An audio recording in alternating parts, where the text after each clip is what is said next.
আসসালামু আলাইকুম ওয়া রাহমাতুল্লাহি ওয়া বারাকাতুহু। আশা করছি সকলে ভালো আছেন। আলহামদুলিল্লাহ আমিও বেশ ভালো আছি। আজকে আমরা আলোচনা করব দক্ষিণ চট্টগ্রামের সাতকানিয়ার সদাহা গ্রামের ফকিরহাট বাজার নিয়ে। তো চলুন শুরু করা যাক।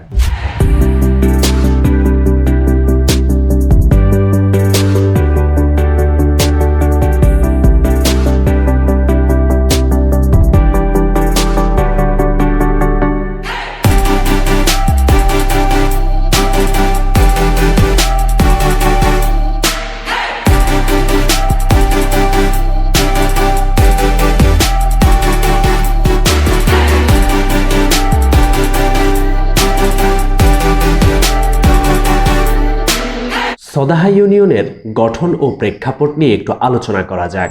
সদাহা ইউনিয়ন আনুমানিক 1943 সালে ব্রিটিশ শাসনামলে সাতকানিয়া চট্টগ্রাম মহকুমার অধীনে গঠিত হয়। এই সময়ে স্থানীয় প্রশাসনিক কাঠামো ও বাণিজ্যিক কার্যক্রমের বিকাশ ঘটে, যা বিভিন্ন হাটবাজারের প্রতিষ্ঠায় ভূমিকা রাখে।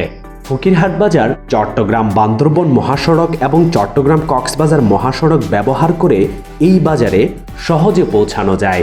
এই রাস্তা দুটি সদাহা ইউনিয়নের সঙ্গে চট্টগ্রাম শহর ও অন্যান্য অঞ্চলের সংযোগ স্থাপন করে, যা বাজারে পণ্য পরিবহন ও মানুষের চলাচল সহজ করে তোলে। সদাহা ইউনিয়নের ফকিরহাট বাজার সাতকানিয়া উপজেলার একটি গুরুত্বপূর্ণ ও ঐতিহাসিক বাণিজ্যিক কেন্দ্র হিসেবে পরিচিত। এই বাজারটি সদাহা ইউনিয়নের অন্যতম প্রধান হাট বাজার হিসেবে স্থানীয় জনগণের জীবনে গুরুত্বপূর্ণ ভূমিকা পালন করে আসছে। সদাহা ইউনিয়ন অবস্থিত ফকিরহাট বাজারটি স্থানীয় কৃষক, ব্যবসায়ী ও সাধারণ মানুষের জন্য একটি প্রধান বাণিজ্যিক কেন্দ্র। এটি সদাহা ইউনিয়নের প্রধান দুটি হাট বাজারের একটি। আবার অন্যটি হল উত্তর সদাহা দস্তিরহাট বা দস্তিরহাট বাজার। সদাহা ইউনিয়নের ফকিরহাট বাজারের মোট আয়তন 4 একর।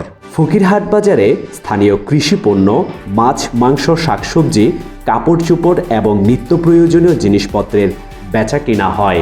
এটি স্থানীয় অর্থনীতির জন্য বেশ গুরুত্বপূর্ণ কেন্দ্র, যেখানে প্রতিদিন শত শত মানুষ কেনাকাটা করতে আসে। বাজারটি স্থানীয় কৃষকদের উৎপাদিত পণ্যের বিক্রয় এবং সরবরাহের জন্য একটি গুরুত্বপূর্ণ স্থান হিসেবে কাজ করে।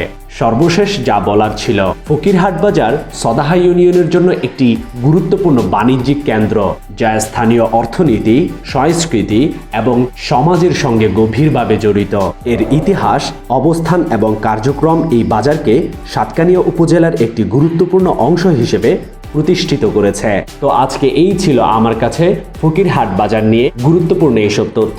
আশা করছি আজকের ভিডিওটি আপনি এনজয় করেছেন। ধন্যবাদ। আসসালামু আলাইকুম ওয়া রাহমাতুল্লাহ।